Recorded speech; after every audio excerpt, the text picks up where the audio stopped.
This is Monty once again from DPL Surveillance Equipment. As you might imagine, I'm doing some morning chores, believe it or not, and wiping down my car, reviewing, of course, what's happening in financial markets, meltdown in Turkey, what else? China tariff issues going on. Mueller investigation on Trump, as usual, all sorts of different things going on. And I just typically like to review all of this stuff and see what's happening. And I learned a long time ago that a lot of successful businessmen, for instance, that's what they did. First thing in the morning, they grabbed 2 or 3 or 4 newspapers and they started just reading all the things that were happening. And then they started, the normal business of running their businesses and such. So it seems to be something that I would recommend. It seems to be something very beneficial, and I recommend it to a lot of you business people, a lot of you entrepreneurs, to make sure that you get a very good idea of what's happening overall. Things that are going on with the economy, things that are going on business-wise, what are the movers and shakers doing or saying, just to get some idea and feel for what's happening, hopefully on a daily basis, okay? So you may ask, who am I? This guy who's constantly doing morning chores and such and making these podcasts. Well, my name is Monty Henry. Glad you asked. Owner of DPO Surveillance Equipment, full service surveillance and security equipment company. We have lifetime guarantees and warranties on all the products. 24/7, 365 tech sales and customer support. The largest inventory of items that not only can you buy, but you can rent or you can lay away as well. And let's see, I typically run out of breath sometimes when I'm trying to do a number of things at once, but we'll try to make it as clear and concise as possible.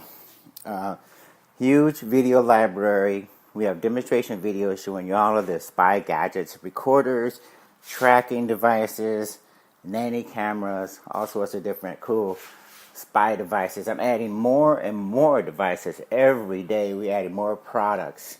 Last night I added some what we call do-it-yourself kits, which basically means you up-and-coming spy, James Bond spy people, you're going to be able to put together your own surveillance devices. You can take our kit and you can decide for yourself where you're going to put the kit in, okay?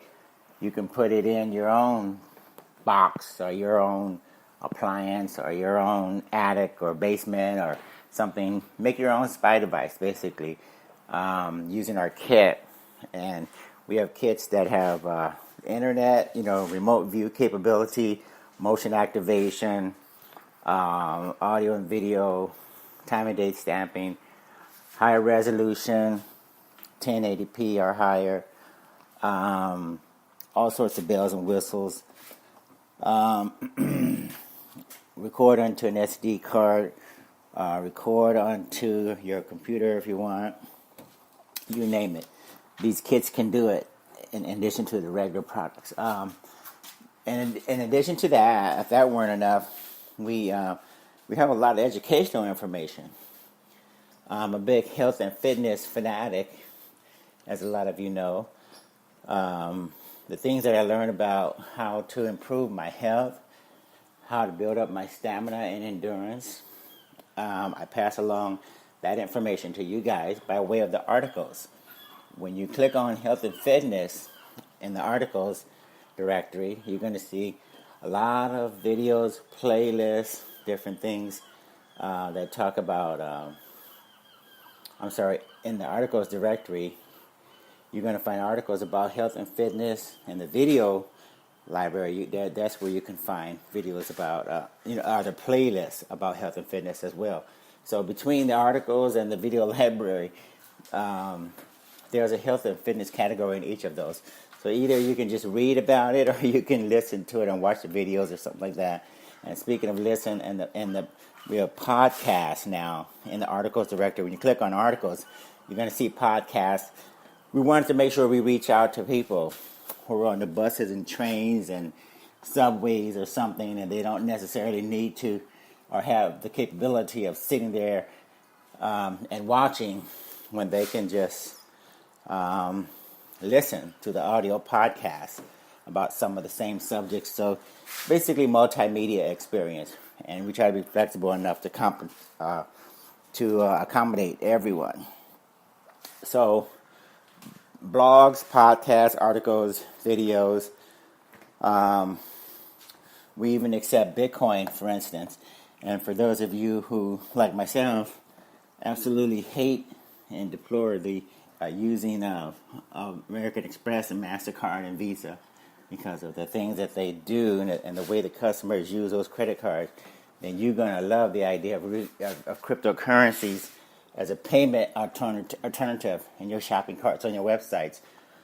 Customers cannot do chargebacks, so we can get a resounding applause for that. You can't run to a credit card company with Bitcoin. You can't do a dispute. You can't just stop a transaction in its tracks for whatever stupid reason. Bitcoin transactions are like money orders, cashier's checks, wire transfers, and such. That transaction is a one-way transaction, and if you have a question or a concern or a problem, you actually have to get on the phone or send an email or start an instant message chat or something like we did a long time ago, when people actually talk to each other one-on-one and resolve issues, as compared to running to some third-party intermediary whose basically job is to suck $70 billion out of the pockets of the retailers and the merchants, the very same people who actually have real products and services that actually generate the business in the first place, versus just middlemen and rent seekers who basically take without adding any real value. So that's what we're going to be doing going forward, using Bitcoin and cashier checks and money orders, excuse the noise, and wire transfers and such. Things that are like cash, basically.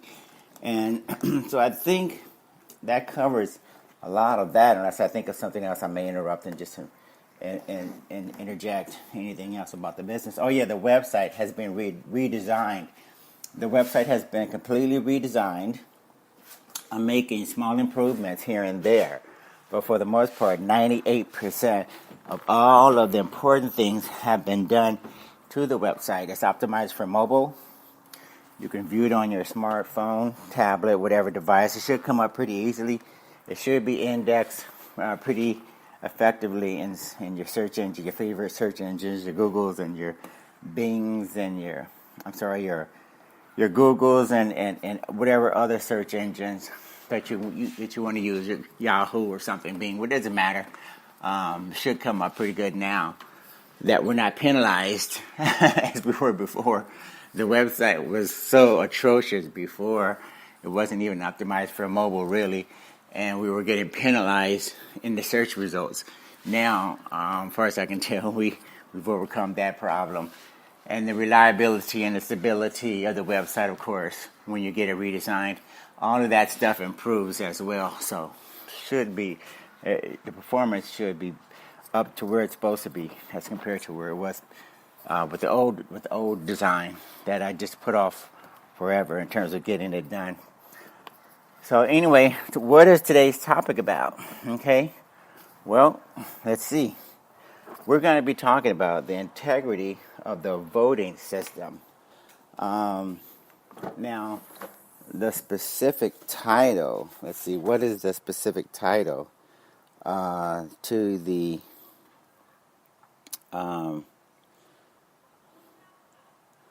for this particular session?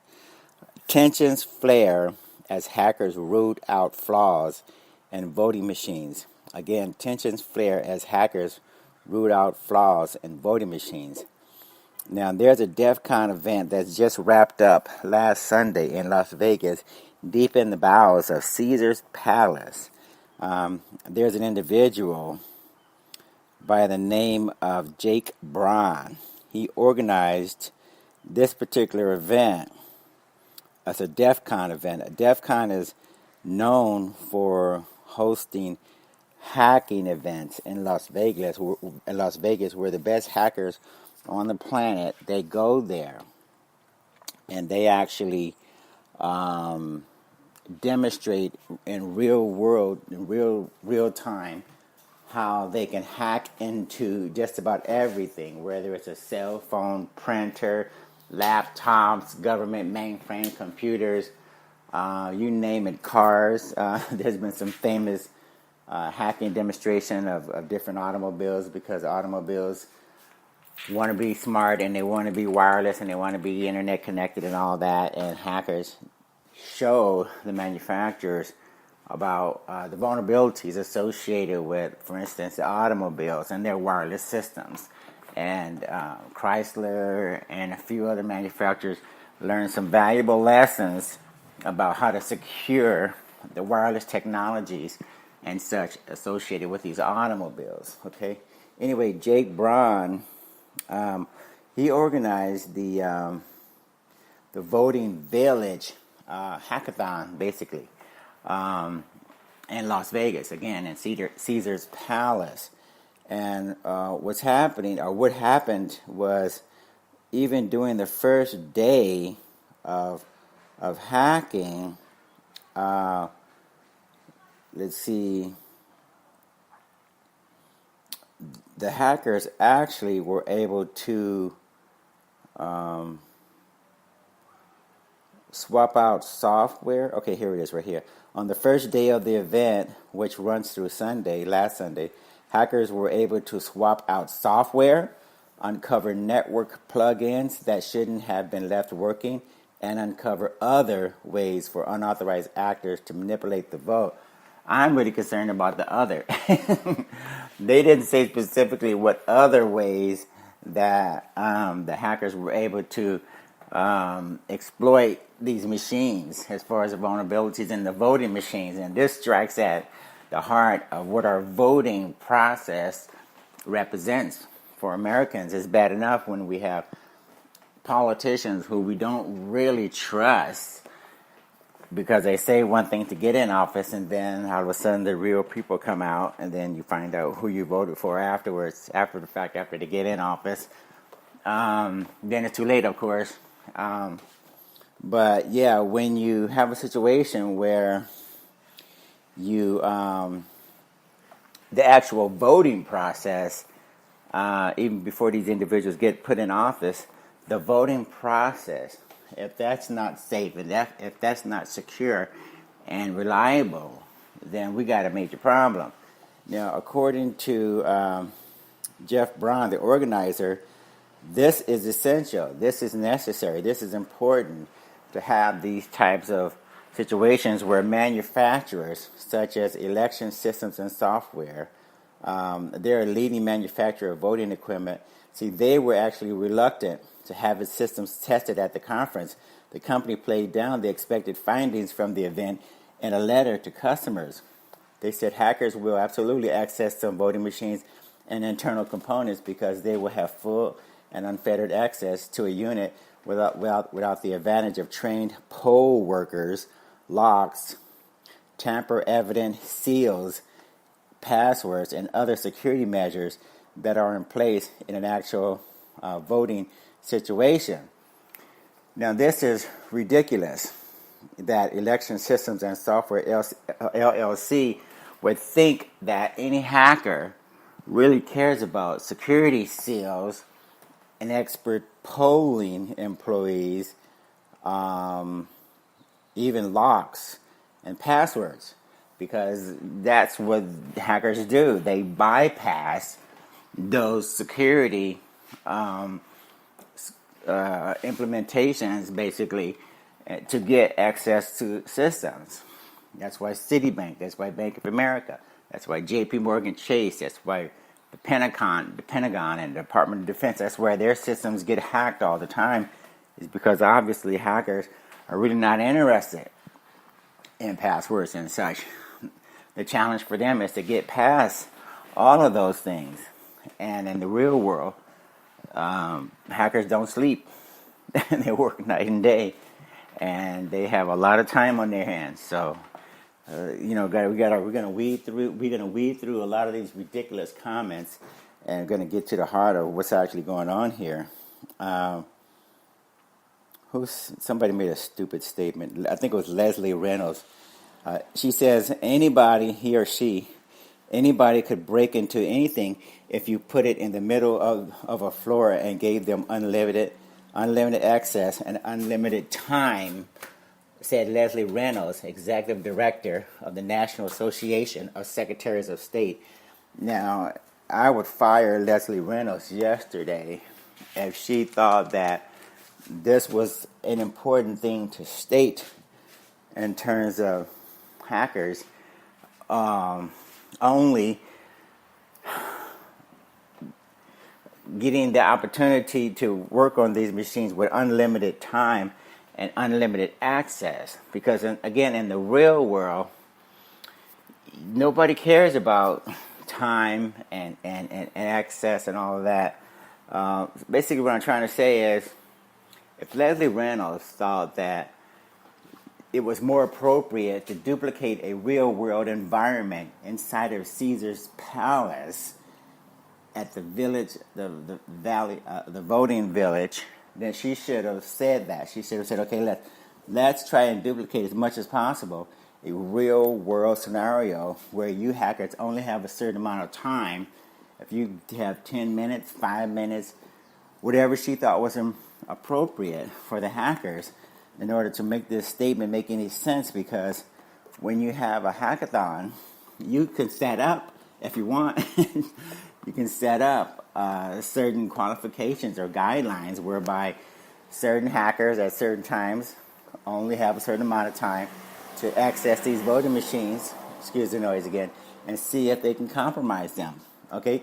The most important thing is just to see if the systems can be compromised. If you want to put a timer on it, if you want to put poll workers next to the hackers to look over their shoulders to see what's going on, then that's fine. I'm pretty sure the hackers will go along with that and say, look, give me 5 minutes, give me 10 minutes, put your security shields on there, put your passwords in there, and whatever else, whatever other mechanisms you want to use, go ahead, and we'll see what happens, right? But Leslie Reynolds didn't mention that part. She just thought it was a smart thing to say that hackers had all the time in the world and unlimited access, when if that was a concern, she could have set the guidelines for how the hacks were going to take place, at least on her machines. So anyway, that was Leslie Reynolds, Executive Director of the National Association of Secretaries of State. And she's not the only one that makes that has the opportunity to make stupid statements. Kathy Rogers, Senior Vice President of Government Relations for ES&S, said the letter was sent in response to numerous inquiries by our customers as to what equipment might be at DEF CON and what they might expect. In the letter, she warned that election officials ahead of the conference that unauthorized use of its software violated the company's licensing agreement. Okay? Now this is the problem, okay? Kathy Reynolds needs to understand that hackers in the real world, they don't care about license agreements. As a matter of fact, as a state government, who cares about your licensing agreement when hackers will compromise your computer or compromise your voting machine and change the tally of the votes or whatever, or delete voters, insert additional voters. In other words, licensing agreements are a moot issue at that point. Nobody cares about a licensing agreement. We want to know the vulnerabilities. So again, the bottom line is, what are the machines safe or not? If I spend $50,000 as a state of a California official on your voting machine, I don't give a fuck about your license agreement. What I care about is whether or not this machine is safe. Did I waste my taxpayer money on your machine? Who cares about the license agreement? So, moving right along, we may find more additional stupid statements if we're lucky. Mr. Braun, Jake Braun, the organizer, he had to remind these participants and the manufacturers that this is not a cyber mature industry, and that simply means that, you know, when it comes to cybersecurity and the protection of these machines and its software and operating systems, voting machines have a long way to go. Okay, they haven't got a chance to mature. They haven't been subject to the rigorous testing and hacking and all that. So this is a very immature industry. That's basically what he was saying. Electronic, what is the name of that company? Electronic Systems and Software, LLC, had 2 employees attend DEF CON to learn about any ideas for enhancements to voting security. Monica Tessie, a spokeswoman for the company, said making voting equipment available to potential bad actors, foreign or otherwise, could harm national security, Ms. Tessie said, adding that DEF CON has no security or identity requirements and that anyone who pays the $280 registration fee can enter. Now, this also qualifies for the most stupid answer imaginable, mainly because, again, we don't want to pre-screen and cause these hackers who are trying to help you to not want to participate. In other words, if I have to fill out a 15-page questionnaire and application and give up my government ID, name, address, phone number, and all of that, in addition to $280 registration fee, you're going to weed out a lot of people, potential candidates who could very well teach you a lot about security for your voting machine. So Monica Tessie definitely did not think through the implications of what she was saying when she said that she's afraid that she may get the wrong type of people hacking into these machines and finding out vulnerabilities. Again, the most important thing is just to find out the vulnerabilities, not find out the background of the specific hackers. Dominion Voting, another company, another voting machine maker, declined to comment and wouldn't say whether its employees present at the hacking conference, whether or not it had employees present at the hacking conference. Dominion Voting is another manufacturer, again, okay? They may or may not have had employees there, basically what they're saying. Jake Braun, Mr. Braun, disputed the assertion that the Voting Village hacking could threaten national security, saying it would be naive to assume that Russia wasn't already looking for voting system flaws. I think it would be a national security threat not do it, said Jake Braun. Representatives for DEF CON didn't immediately respond on Sunday when asked to comment on ENS's criticism of its security policies, which I agree with. I think a lot of these manufacturers and such are missing the point, and Russia could be a threat. Organized crime could be a threat.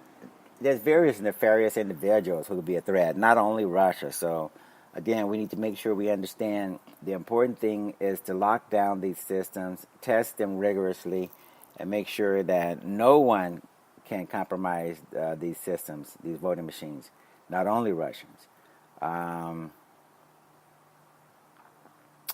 What else? Let's see.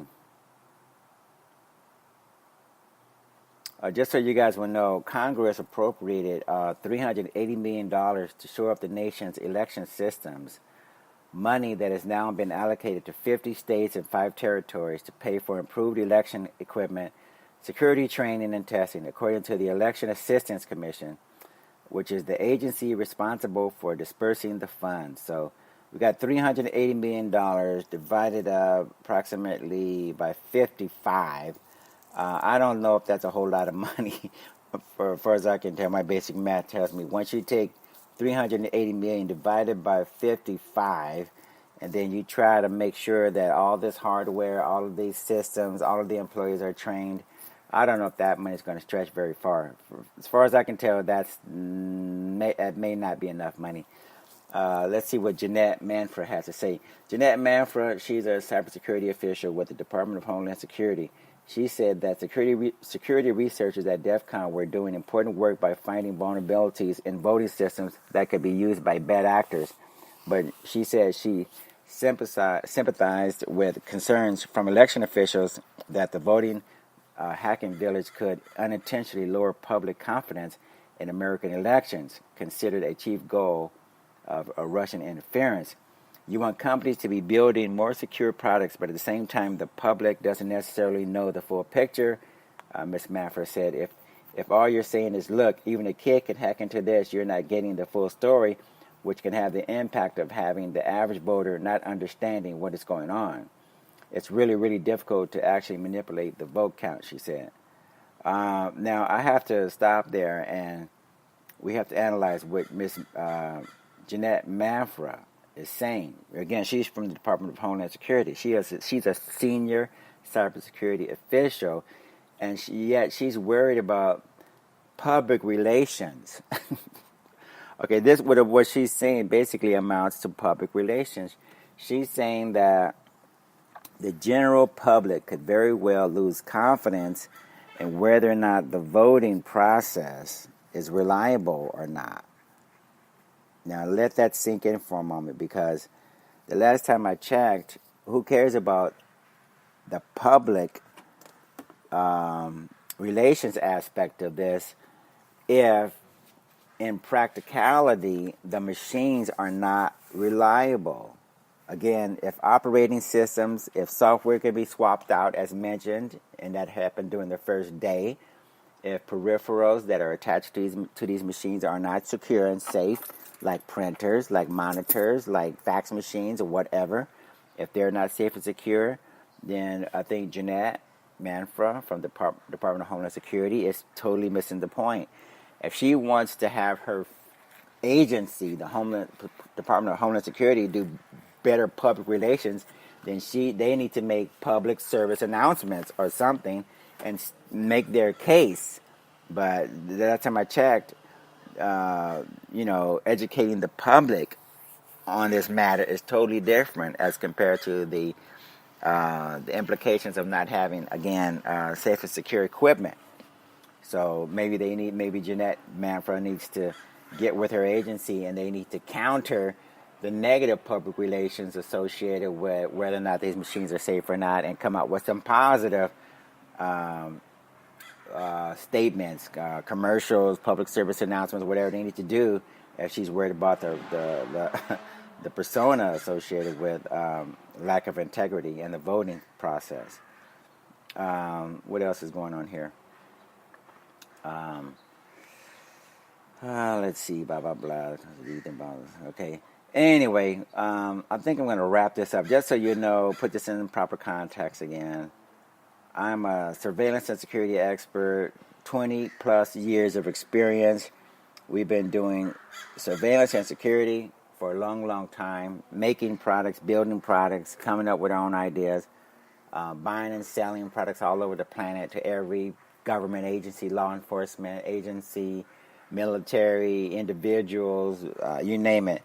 So I think I have a pretty good idea what safe and secure and reliable products and technologies look like. And as far as I can tell you guys, this is what we need. This is what should have happened a long time ago.